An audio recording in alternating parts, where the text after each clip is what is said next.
Assalamualaikum warahmatullahi wabarakatuh. Perkenalkan, saya Mona Lisa Alia Putri dengan NIM 203110136. Saya berasal dari Prodi D3 Keperawatan Padang, Poltekkes Kemenkes Padang. Pada kesempatan kali ini, saya akan menjelaskan tentang sistem pencernaan. Makanan yang kita konsumsi setiap hari tentu tidak dapat dicerna dan disalurkan ke seluruh tubuh jika tidak diproses terlebih dahulu di sistem pencernaan. Tapi, kita tahu nggak sih sebenarnya apa itu sistem pencernaan? Sistem pencernaan merupakan suatu sistem yang berfungsi sebagai pintu masuk, pencerna, penyerap, serta pembuangan dari sisa-sisa makanan.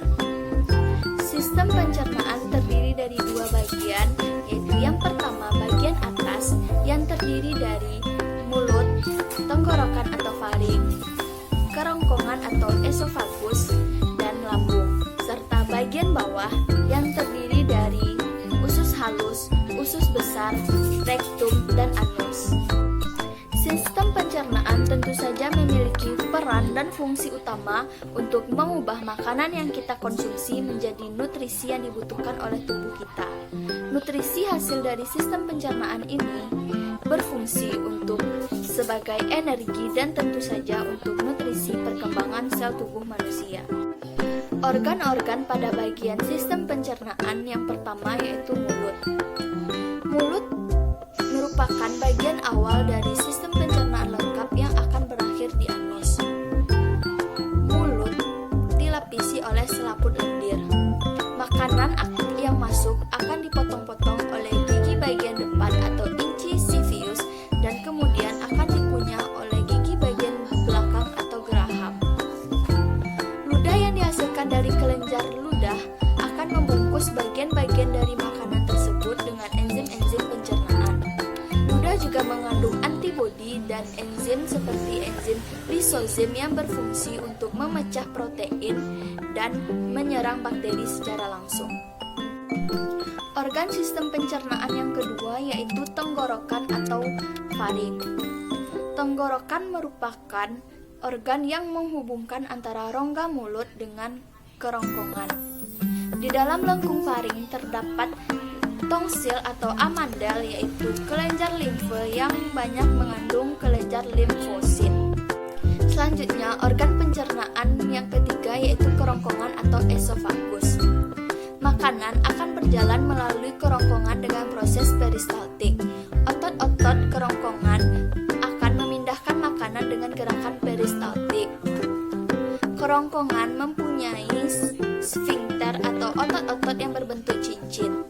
Otot-otot ini berfungsi untuk memungkinkan makanan untuk masuk ke lambung dan kemudian akan menutup kembali agar makanan dan cairan tidak naik kembali ke kerongkongan. Organ sistem pencernaan yang keempat yaitu lambung. Lambung mempunyai 3 fungsi utama dalam sistem pencernaan. Fungsinya yakni yang pertama, menyimpan makanan dan cairan yang telah tertelan. Yang kedua, mencampur makanan dan cairan pencernaan yang diproduksi, serta perlahan-lahan mengosongkan isinya ke usus kecil. Hanya zat-zat tertentu yang dapat diserap langsung oleh lambung. Sementara itu, zat gizi dari makanan harus melalui proses penguraian terlebih dahulu. Dinding otot lambung melakukan proses ini dengan mencampur dan mengocok makanan bersama dengan asam dan enzim. Makanan akan diolah menjadi bagian-bagian kecil berbentuk setengah padat yang disebut kim. Setelah proses pencernaan selesai, kim akan dilepaskan kembali oleh otot-otot yang berbentuk cincin yang disebut sphincter pylorus. Organ selanjutnya yaitu usus halus. Usus halus adalah saluran kecil selebar 2,5 cm dan panjang 10 meter. Usus halus terdiri dari 3 bagian yaitu duodenum atau usus 12 jari, jejunum atau usus kosong, dan ileum atau usus penyerapan. Usus halus terdiri dari tonjolan dan lipatan. Lipatan ini berfungsi untuk memaksimalkan proses pencernaan dan penyerapan zat gizi. Setelah makanan meninggalkan usus halus, sekitar 90% dari semua zat gizi akan diserap dan diedarkan oleh darah. Organ sistem pencernaan selanjutnya yaitu usus besar. Usus besar membentuk huruf U terbalik di sekitar usus halus yang berlipat-lipat.